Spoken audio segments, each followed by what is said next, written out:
추우신데 추운데도 이렇게 또 교회들 나오시느라고 너무 고생하십니다. 그래도 오늘 시간 주님께서 우리에게 주시는 훈훈한 그 사랑을 느끼고 돌아가실 수 있기를 바라겠습니다. 이 시간 주님 찬양하기로 원합니다. 예수 가장 귀한 그 이름, 하나님은 너를 지키시는 자 원하고 바라고 기도합니다. 우리 함께 찬양하겠습니다.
하나님의 꿈이 나의 비전이 되고 예수님의 성품이 나의 인격이 되고 성령님의 권능이 나의 능력이 되기 원하고 바라고 기도합니다.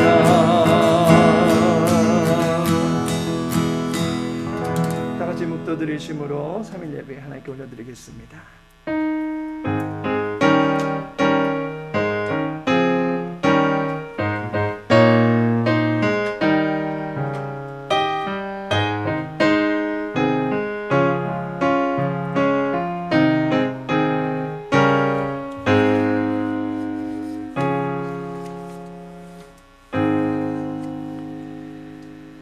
사랑의 주 하나님, 3일 예배의 현장 속에 주의 백성들을 부르시고 성령의 인도하심 가운데 하나님을 예배케 하여 주시니 감사를 드립니다.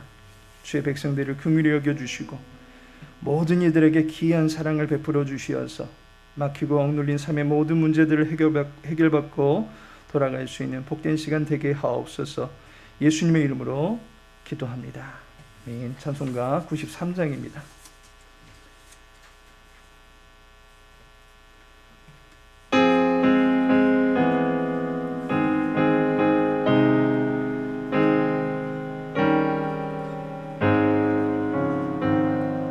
예수는 나의 힘이요 내 생명 되시니 구주 예수 떠나 살며 죄중에 빠지리 눈물이 앞을 가리고 내 맘에 근심 쌓일 때 위로하고 주 예수 예수는 나의 힘이요 내 친구 되시니 그 은혜를 간구하며 풍성히 받으리 햇빛과 비를 주시니 주수할 귀한 열매 주시는 이 주 예수 예수는 나의 힘이요 내 기쁨 되시니 그 명령을 준행하여 늘 충성하겠네 주야로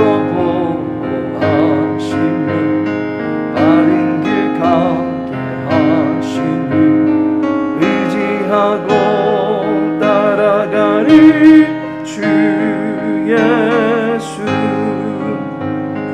예수는 나의 힘이요 내 소망 되시니 이 세상을 떠나갈 때 곧 영생 얻으리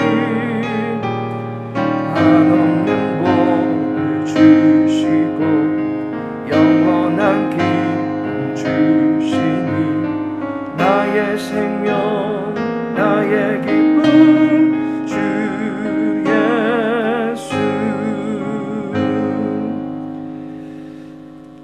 함께 나눌 말씀은 마태복음 12장입니다.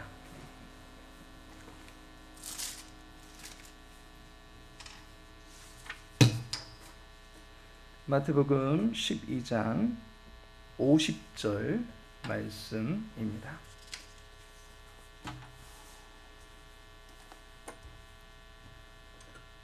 마태복음 12장 50절 말씀 우리 함께 읽도록 하겠습니다.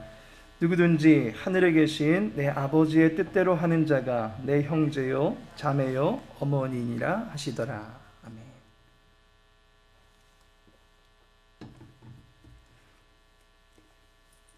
오늘은 마태복음 12장 통독 강해하는 시간으로 갖도록 하겠습니다. 마태복음 12장을 살펴보기에 앞서서 11장에 대한 기억을 한번 소환해 보기를 바랍니다. 마태복음 11장에서는 예수님께서 사역을 펼치신 이후에 어떠한 반응들이 나타나게 됐는지를 소개해 주고 있습니다. 세례 요한과 그의 제자들과 같이 예수님의 메시아 되심을 믿었던 부류들이 어떻게 반응했는지를 소개해 주고 있습니다. 그리고 가버나움과 베세다 지역에 있는 사람들, 특별히 예수님께서 여러 가지 기적을 펼쳐 보였던 사람들이 예수님께 대하여 어떠한 반응을 보여주었는지를 소개해 주고 있습니다. 그런데 그 반응들을 보면 생각만큼 큰 호응들이 나타나지 않은 것을 보게 됩니다. 제자들이 증인의 사역을 감당하기 위해서 이스라엘의 여러 동네를 다니게 되었습니다. 각 지역에서 사역을 감당하던 중에 자신들을 비롯해서 예수님에 대한 이야기를 많이 듣게 되었을 것입니다. 수많은 무리들이 예수님의 가르침을 들었습니다. 또한 예수님께서 행하신 여러 가지 고치심의 이적들도 보게 되었습니다. 그러다 보니까 예수님에 대한 이야기가 당연히 사람들의 입에 오르락 내리락 하게 되었을 것입니다. 마태는 예수님에 대한 이야기를 많이 들었을 터인데 그 가운데 긍정적인 부분만 취해서 기록하려고 하지 않았습니다. 우리의 스승 예수님이란 분이 풍랑도 잠잠케 하셨다, 나병도 고치셨다, 심지어 죽은 자도 일으키셨다라는 식의 내용만 기록함으로써 그야말로 자신의 펜대에서 예수님을 영웅화시키려 하지 않았다라고 하는 것입니다. 마태는 성경의 기자입니다. 성경을 기록하게 하신 성령 하나님께서는 예수님에 대한 잘된 면만 기록하게 하시지는 않았습니다. 환호하는 사람들이 있었던 반면에 또 다른 부류들도 있었다라고 하는 것을 객관적으로 사실적으로 진술하게 하셨습니다. 따라서 당시에는 예수님에 대하여 의심을 하거나 부정적인 반응을 보이는 사람들도 있었다라고 하는 것을 마태 사도는 숨기지 아니하고 그의 글에 기록하였다라고 하는 것입니다. 헤롯은 하나님의 통치를 거부하면서 자기에게 주어진 권력을 빌어서 악한 편에서 예수님에게 대항하려 했던 것을 보게 됩니다. 그러니 세례 요한의 지적을 거부하고 그를 감옥에 가두게 된 악한 왕이었던 것을 봅니다. 또한 기적을 아무리 보여주어도 고라신과 베세다 그리고 가버나움의 백성들은 예수님을 따르지 않았습니다. 수많은 지역에서 회개하라고 해도 사람들이 전혀 통해하지 않습니다. 예수님이 오셨는데도 기뻐하지도 않는 그야말로 무감각한 세대를 마태사도가 고스란히 그의 복음서 안에 기록해 두었습니다. 이쯤 되면 예수님으로서는 진이 빠지시지 않을까라는 생각도 듭니다. 여기저기 돌아다니면서 말씀도 가르쳐 주시고 병도 고쳐 주셨습니다. 귀신도 내쫓아 주십니다. 그야말로 수고하는 모든 이들과 또 무거운 삶의 질고에 눌려져 있는 모든 사람들을 위로하시고 도와주셨습니다. 그럼에도 불구하고 예수님의 이런 선한 수고 후에 오는 결과는 그다지 시원찮은 결과들 뿐입니다. 그렇다면 여기서 자신의 사역을 한번 되돌아보게 되지 않겠습니까? 우리는 어떠합니까? 자신이 수고한 만큼의 결과를 얻지 못할 때 어떠한 생각들이 드십니까? 전도의 회장이 되어서 사람들을 잘 이끌어 가보려고 합니다. 그런데 사람들이 잘 모이지 않습니다. 회장이니까 그래도 회원들 관리는 해야 될 것 같다라는 사명감에 불타오릅니다. 그래서 회원들 한 분 한 분 잘 섬기려고 하는 그런 마음으로 열심으로 사랑으로 대합니다. 하지만 관심을 기울이는 만큼 회원들이 착착 따라주지 않습니다. 교회보다는 다들 자기 갈 길 바쁜 입장이고 자기 속이나 차리는데 급급한 모습만 보여집니다. 그러한 모습을 대하게 되면 여러분들은 어떠한 마음이 드시겠습니까? 얼마 안 남았으니까 그때까지만 버티고 나도 내 일이나 살펴야지 그러시는 분도 계실 것입니다. 또 어떤 분은 덩달아서 같이 안 하시는 분도 계십니다. 그러면서 따라주지도 않을 거면서 회장은 뭐하러 세워놨어 하면서 회원 탓을 하시는 분도 계십니다. 그런데 어떤 분은 그래도 관심을 기울여야 되지 않겠냐 하면서 끝까지 역임을 하고 이후로 자기의 뒤를 이어서 회장을 하시는 분의 마음을 그 누구보다도 잘 알아서 잘 뒷받침하려고 해주시는 그런 분도 계실 것입니다. 공동체를 이끌어가는 것이 결코 쉽지 않습니다. 사람이 많아질수록 더더욱 그럴 것입니다. 예수님의 사역의 지경이 나사렛을 넘어서 고라신, 베세다, 가버나움 등 갈릴리 전역으로 퍼져나가게 됩니다. 그러면서 사람들의 반응이 천차만별인 것을 접하게 됩니다. 이때 예수님께서는 그러한 세대를 향하여, 자기에게 냉랭하게 반응하는 세대를 향하여 격분하시는 발언도 하시긴 하시지만 결국에는 모든 이들의 연약함을 아시고 그들을 다시금 초대하시는 발언으로 11장을 마무리하고 있는 것을 보게 됩니다. 마태복음 11장 28절을 보시면 수고하고 무거운 짐진 자들아 다 내게로 오라 내가 너희를 쉬게 하리라. 자신에게로 오면 쉼과 안식을 얻을 수 있다라고 합니다. 그리고 배울 것도 많다라고 하십니다. 이러한 예수님의 초대를 받았다면 이제 12장에서는 무엇을 이야기해야만 하겠습니까?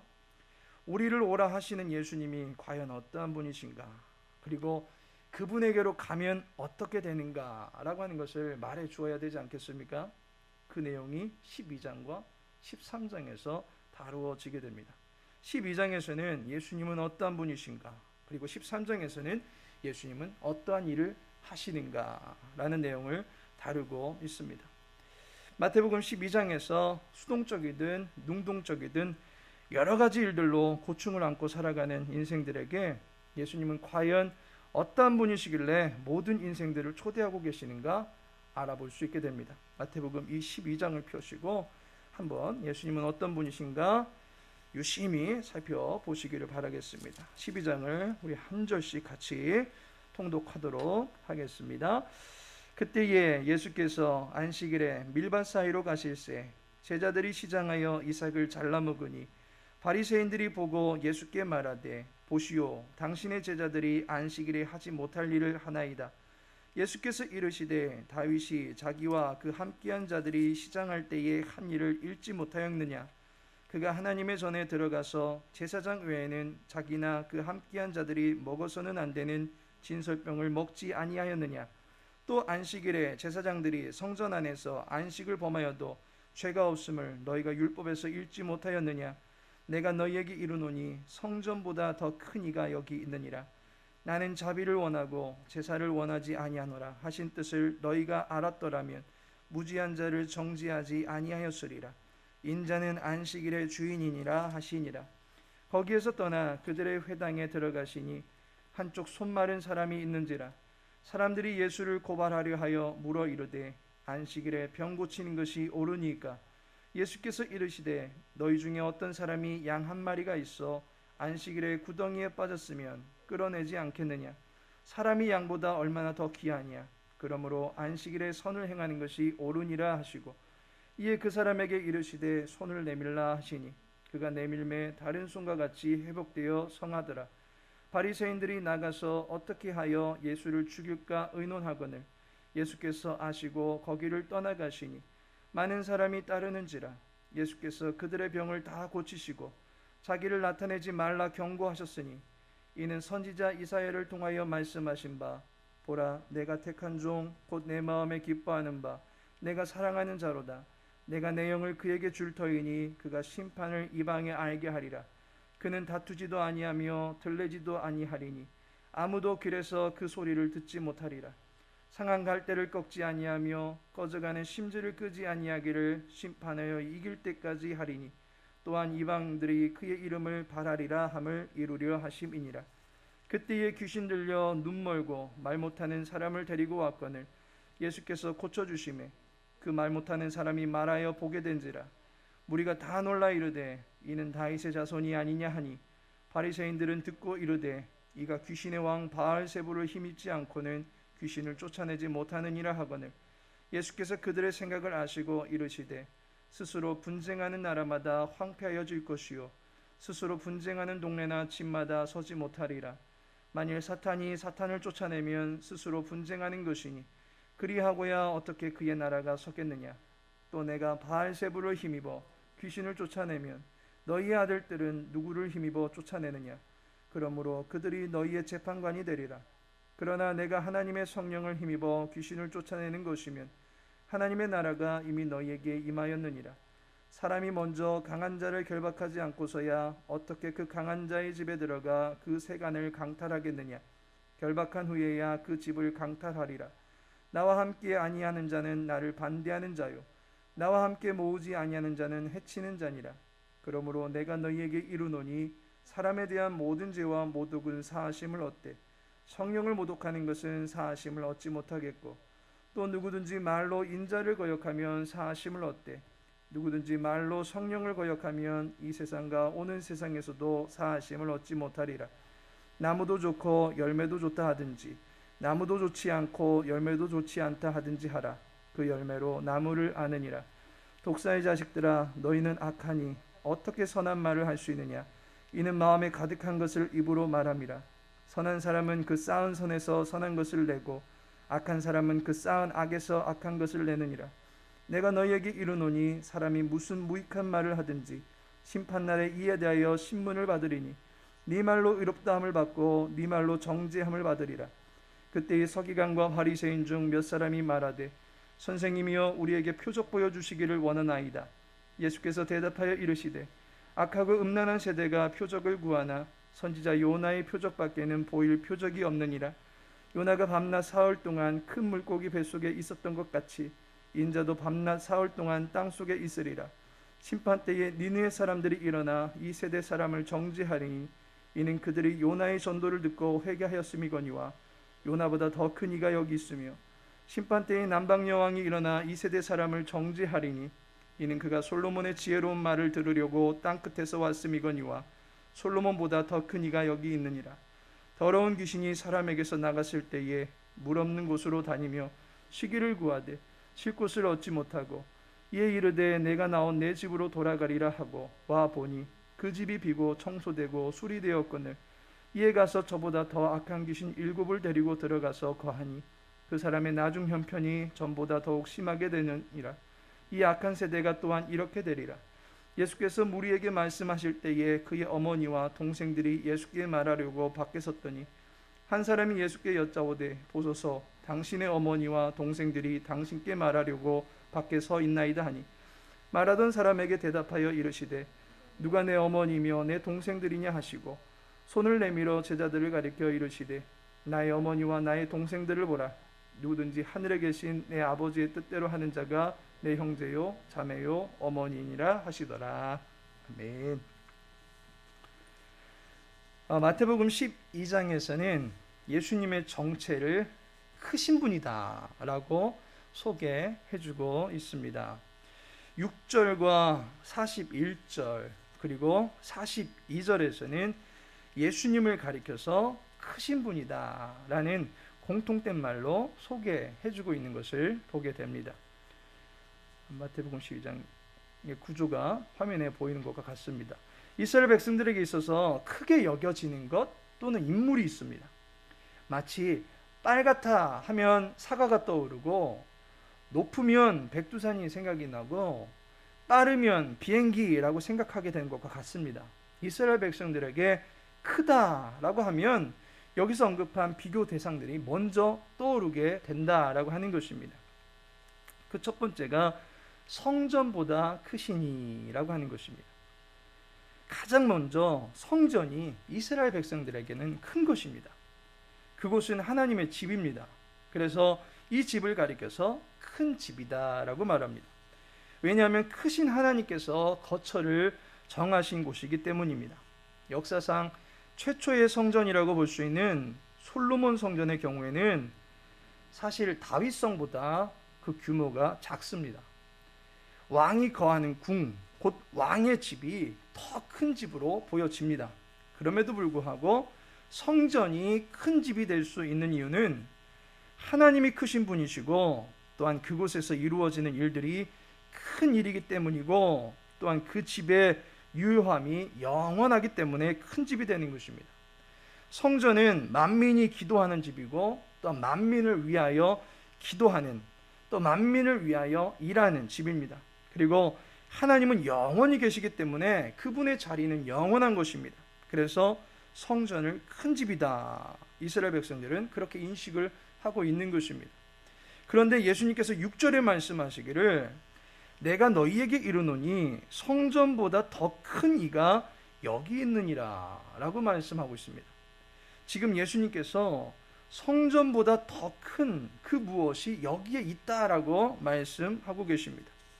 요한복음 2장 21절에 보니까 그러나 예수는 성전된 자기 육체를 가리켜 말씀하신 것이라 라고 말씀하고 있습니다. 이것은 성전을 장사하는 소굴로 만들어 놓은 사람들을 성전에서 다 내쫓으실 때에 그 사건을 두고서 그 사건의 결론으로 이야기하는 구절입니다. 거기에 보면 예수님이 자신을 성전으로 여기고 계십니다. 따라서 성전보다 더 큰 이가 바로 예수님이시다라고 볼 수 있는 것입니다. 그렇다면 우리는 성전이 무엇을 하는 곳인지를 알아야 될 것입니다. 성전의 주된 기능은 바로 대속의 제사가 이루어지는 곳이다 라고 하는 것입니다. 그래서 성전 안에는 여러 가지 제사에 필요한 기구들이 구비되어 있습니다.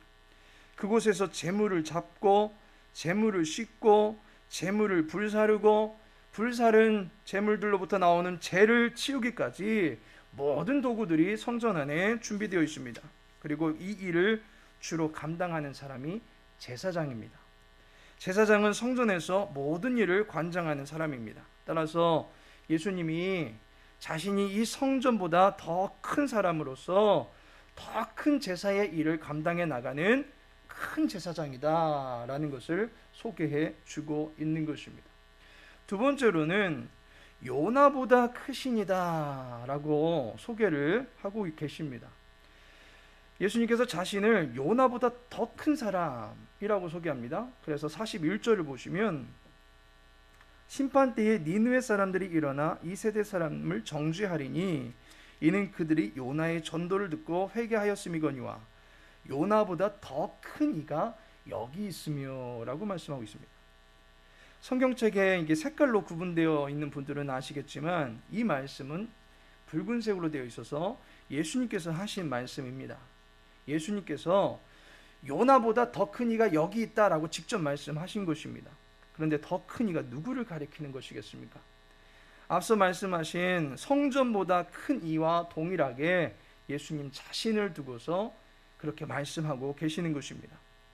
이스라엘 백성들에게 있어서 요나는 굉장히 특이한 이력을 가지고 있는 사람으로 인식이 되고 있습니다.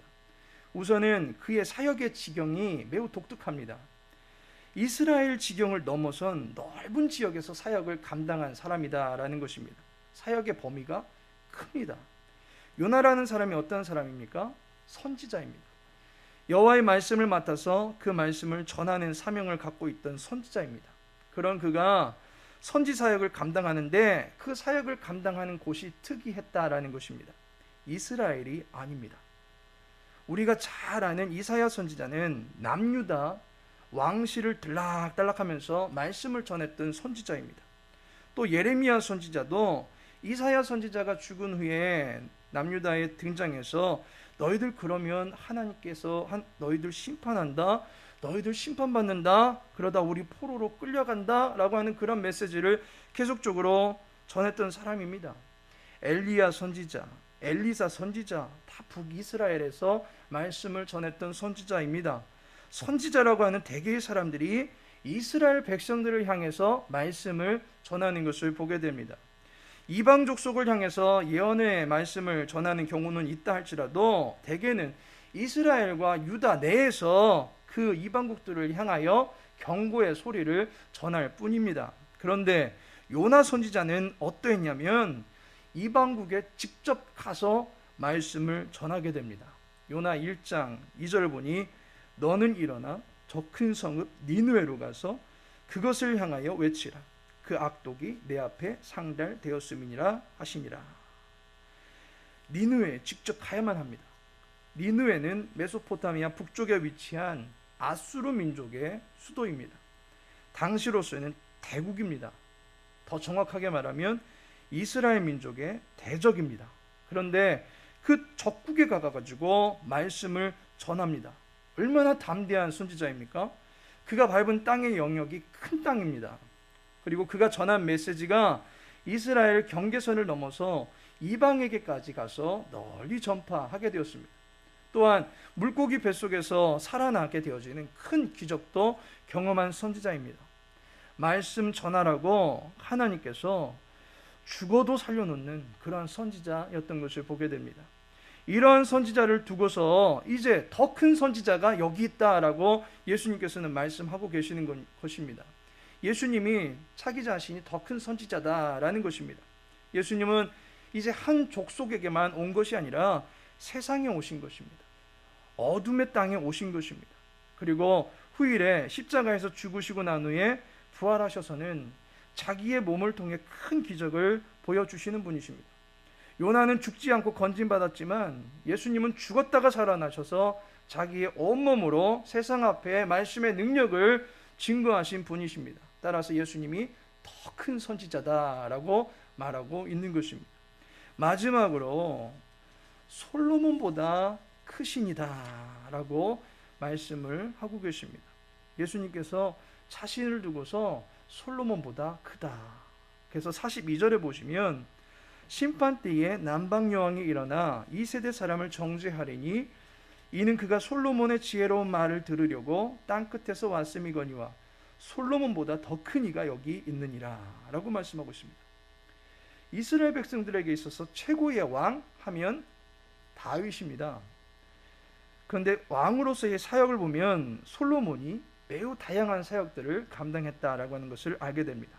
다윗은 칼을 가지고 영토를 늘리는 데 있어서 그 전사라고 하는 면모만 나타낸 반면에 솔로몬은 이미 이루어진 나라에서 태평 천하를 누리면서 다윗이 하지 못했던 다윗의 수건 사업이었던 성전 건축의 이 성업을 달성하게 됩니다. 또한 성령의 도우심을 통해서 공의와 정사를 펼치는 지혜의 왕이 되었고 동시에 부와 귀가 차고 넘침으로써 이스라엘의 태평성대는 물론 최고의 황금기 때를 섭렵한 왕으로서의 업적을 남기게 됩니다. 또한 솔로몬 그 이름 자체가 샬롬, 평강이라는 의미를 지니고 있습니다. 그는 그 이름처럼 평강의 왕으로서 온 나라를 평강하게 한 치적이 최고의 치적으로 치하받던 왕이었습니다. 그래서 열왕기상 4장 25절에 보면 솔로몬이 사는 동안에 유다와 이스라엘이 단에서부터 브엘세바에 이르기까지 각기 포도나무 아래와 무화과 나무 아래에서 평안히 살았더라 라고 말씀하고 있습니다. 이와 같이 지극한 평안을 누리고 있던 솔로몬의 왕권보다도 더 큰 왕권을 가진 자가 여기 있다는 것입니다. 바로 예수님이시라는 것입니다. 예수님을 두고서 이사야 선지자가 예언한 내용이 마태복음 12장 17절에서 21절까지 나오고 있습니다. 이 말씀이 마태복음에서 매우 중요하게 여겨지는 것은 마태 사도가 그간의 구약의 모든 일들이 예수님에게서 이루어지고 있다라고 하는 것을 계속적으로 언급해 옵니다. 총 10번에 걸쳐서 예수님이 구약을 이루신 분이시다라고 하는 것을 언급합니다. 유대인들에게 있어서 숫자 10이라고 하는 것은 완전수입니다. 3, 7, 10, 12 이런 수는 유대인들에게서 완전하다라는 의미를 담고 있는 수입니다. 따라서 10번의 이 구약을 성취했다.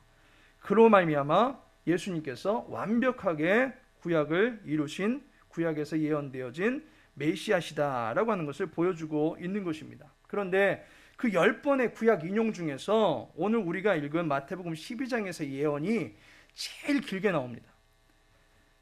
말이 길어지면 오류가 날 수 있습니다.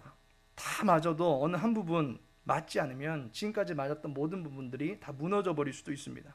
그래서 될수록 말을 줄이고 적게 하지만 반드시 해야 될 말만 경제적으로 하는 것도 어찌 보면 지혜다라고 볼 수 있습니다. 그런데 이렇게 긴 예언을 그 본문 안에 기록하고 있음에도 불구하고 그것이 예수님에게서 하나도 흐트러짐 없이 다 완벽하게 이루어지고 있는 것을 기록해주고 있습니다.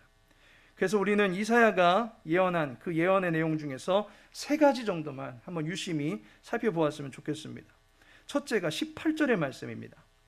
내가 내 영을 그에게 줄 터이니 그가 심판을 이방에 알게 하리라. 하나님의 영을 통해서 심판이 이루어지고 이것이 이방에까지 퍼지게 하시겠다라고 예언하고 있습니다. 그런데 솔로몬 하면 지혜를 구한 왕이다라고 잘 아실 것입니다. 그가 지혜를 구했다던 그 장면이 열왕기상 3장 12절에 나오는데 네가 지혜롭고 총명한 마음을 주노니 라고 말씀하고 있습니다.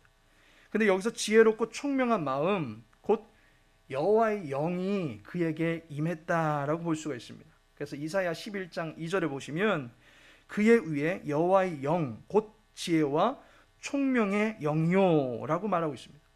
여호와의 영이 지혜와 총명의 영인데 이 영이 솔로몬 위에 내렸다라고 하는 것입니다. 따라서 솔로몬은 여호와의 영에 힘입어서 공의로운 심판을 하게 되었던 것입니다.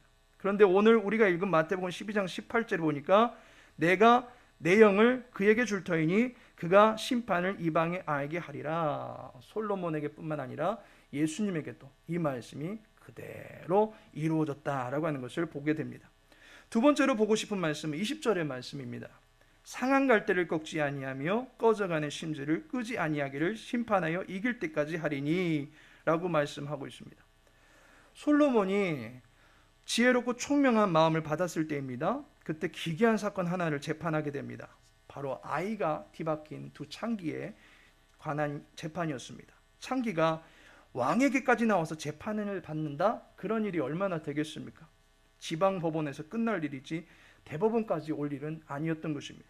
그럼에도 불구하고 이처럼 매우 약하고 보잘것없는, 그래서 꺾어버리면 그만이고 휙 불어버리면 끝나버릴 연약한 존재들을 위해서 솔로몬이 친히 수고했다라고 하는 것을 보게 됩니다.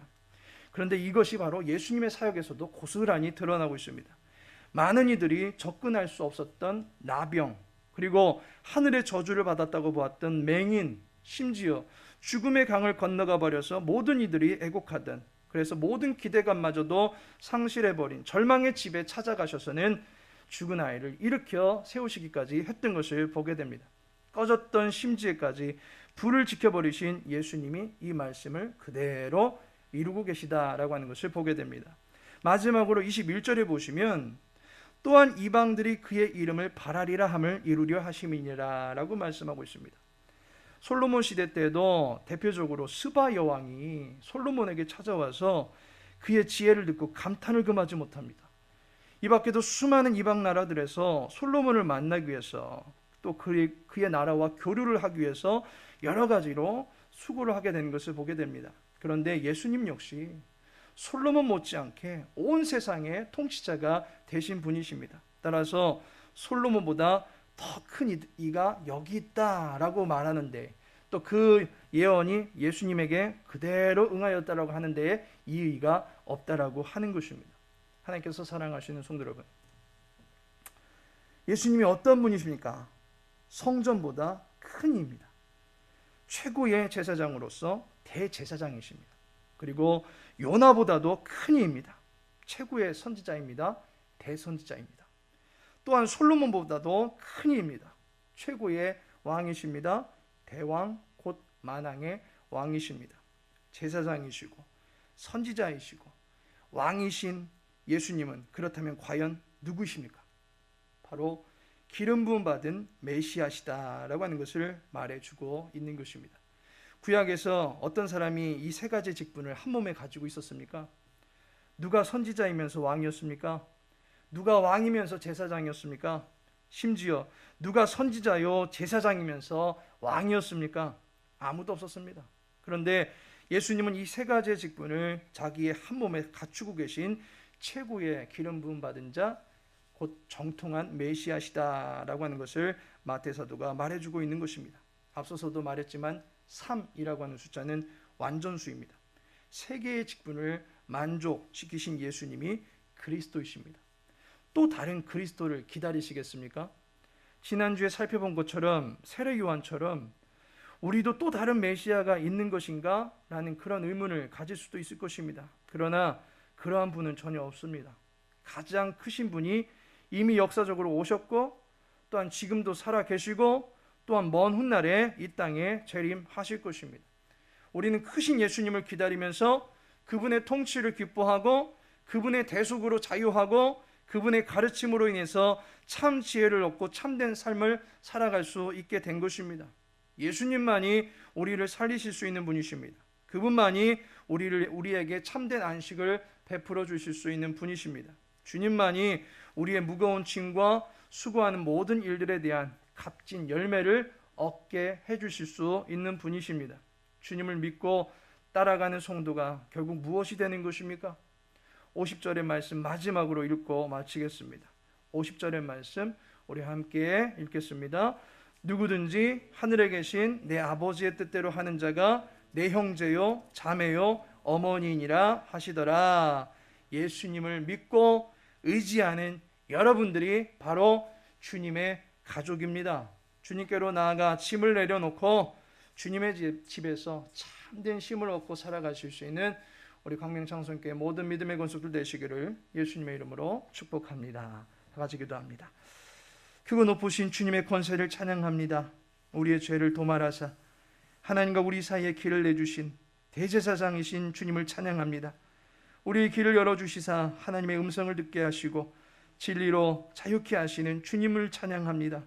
늘 주님과 동행하며 살게 하여 주시고 우리의 삶을 은혜와 평강으로 다스리시는 주님의 능력이 우리의 입술에서 찬양으로 고백되어지며 주 앞에 올려질 수 있도록 도와주옵소서. 남은 한 주간의 모든 삶도 주님께 의탁하오며 예수님의 이름으로 기도합니다. 아멘.